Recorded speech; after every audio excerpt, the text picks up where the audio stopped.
Hi, this is AP US History Video 10, Geography and Regional Development in British North America, the Development of Self-Government. This is John Linneball of John Linneball Tutoring, www.johnlinneballtutoring.com. Don't forget to like, share, and subscribe if you liked this video. The evolution of self-governance. By the 1700s, British North American colonies had developed remarkably democratic institutions, especially by that time's standards. Early attempts at representative democracy, such as these, came about because the government developed in a near-power vacuum. There was no extensive government system established by Great Britain in North America, even though the British did do that in India. So the British supervision of American colonies was minimal, even considering the fact that Britain was far from the Americas.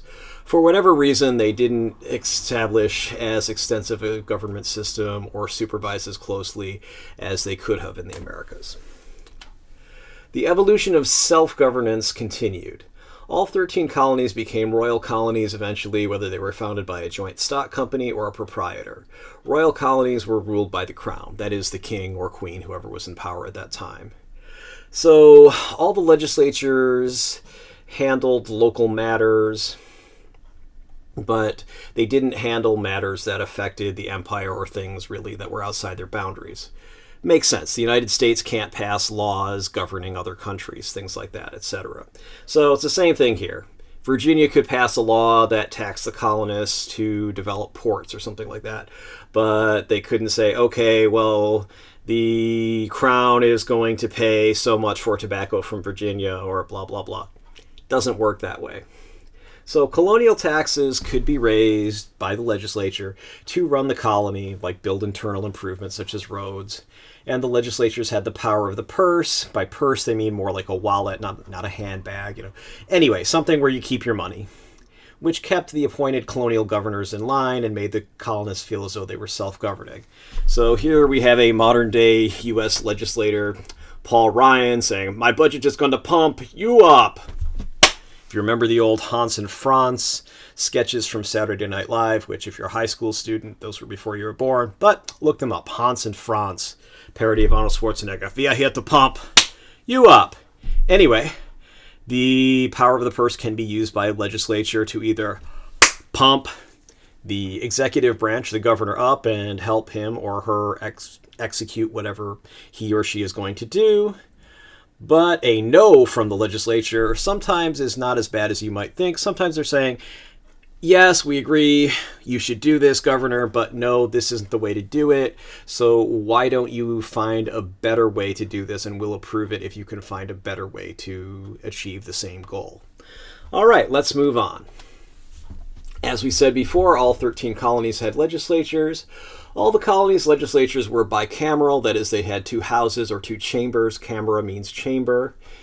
And so when you have a camera that you take pictures with, that's because there's inside a little box that, where an image appears through a hole. But anyway, they imitate the British Parliament, except for Pennsylvania, which had only one house. So, as previously stated, while colonial governors were appointed by the king or the proprietor, they had to depend on the legislature for money, the power of the purse. And since the lower houses were elected by white male property owners, those people believed that they had power over government because, after all, they were electing at least part of the legislature. The upper houses were usually appointed, they were advisors to the governor, and they had some judicial, that is, judge-like powers and legislative powers. So they could do some things that judges normally do. And they also served as legislators, of course, because that's what legislators do. New England town meetings. New England town meetings were in-person assemblies where all free male residents of a town could participate in making decisions for the town. These meetings were usually held once a year and involved the choosing of selectmen. Get it? Select when you choose somebody. Men. Men.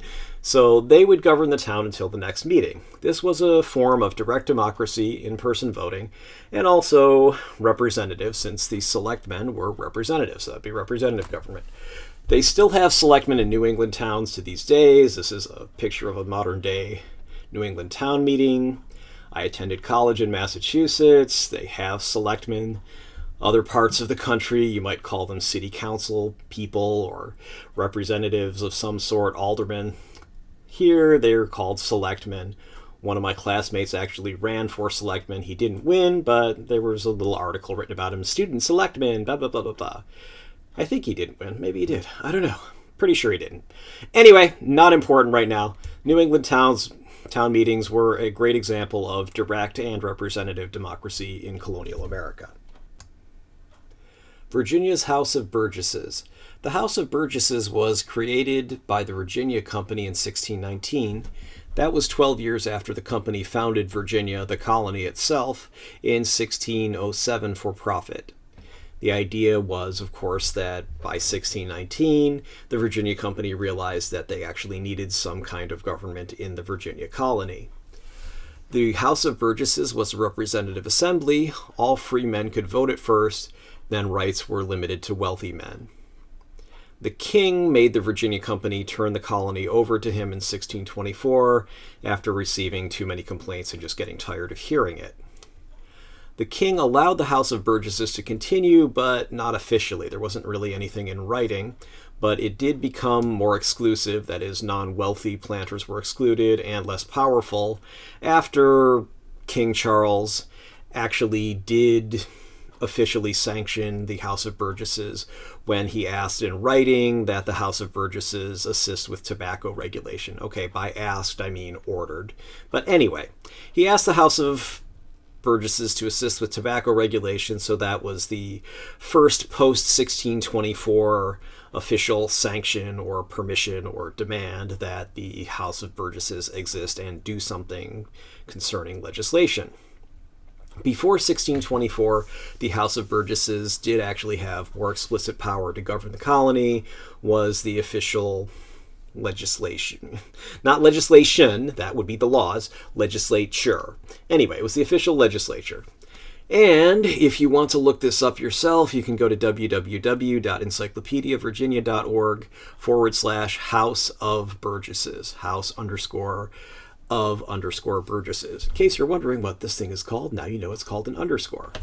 All right, let's move on. The House of Burgesses was created by the Virginia Company in 1619.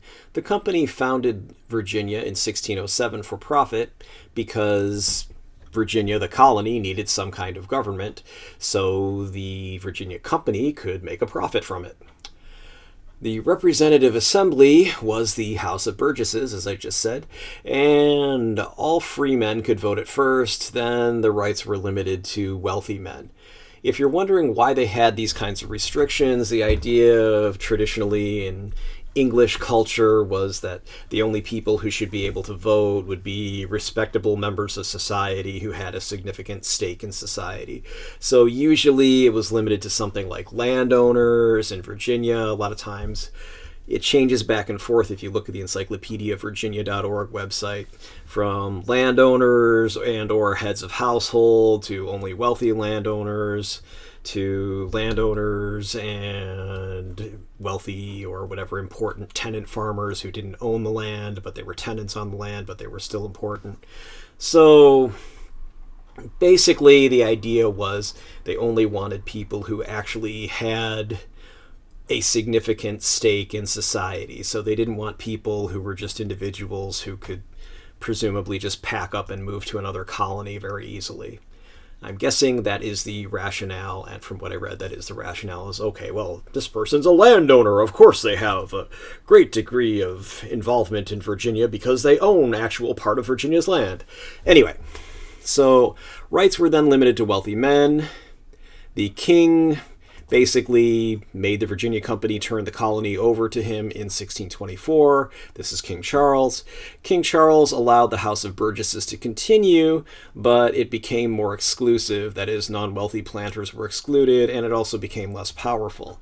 There was a time where the House of Burgesses was still operating without any official charter from the king because the king took over the colony, but didn't abolish the House of Burgesses, but it didn't really have any official approval until King Charles asked the House of Burgesses to assist with tobacco regulation. So that was the first official kind of written authorization for the House of Burgesses to do anything with the king. Before 1624, that is before the king took over the colony, The House of Burgesses had more explicit power to govern the colony like any other colonial legislature, so it did things like a state legislature might do in the United States state today. And if you want to go to the website and check it out yourself, it's www.encyclopedia-virginia.org/house_of_Burgesses, and I also have that in the description below. Early steps towards centralized government. The New England Confederation was the most prominent step towards central government up to that time. It didn't really have any real power, but it was advisory and could offer dispute resolution between different settlements and colonies, and also mutual military aid. So the different colonies would have to support each other in war, but no colony could go to war without the approval of the Confederation. So we can see you have to have a 6/8 majority, so it would be a 3/4 majority. I guess they're not reducing fractions here. Okay, for war and levies. Well, they mean, 6 of the 8 commissioners had to approve war and levies. The president was elected by the 6/8 majority. So there were 4 colonial governments, so there were 2 per colony, so Massachusetts, Plymouth, Connecticut, and New Haven. So that's before New Haven became part of Connecticut, etc. So anyway, that's what happened there. Reminds me very much of this Monty Python scene. All right. Did you find this video useful? Please like it and subscribe to my channel. Neither action costs you anything. You'll be alerted about my new videos. Why do I care? Well, it's simple. YouTube won't let me share any ad revenue unless I have 1,000 subscribers and 4,000 hours of view time in a year. Don't have 4,000 hours of watch time at this time. Still don't have 1,000 subscribers, though I keep getting closer. For the same reasons, you're not only welcome, but encouraged to share links to this video, put it in playlists, etc. I'm always happy to read and respond to constructive criticism or suggestions for new videos. I'd appreciate your input.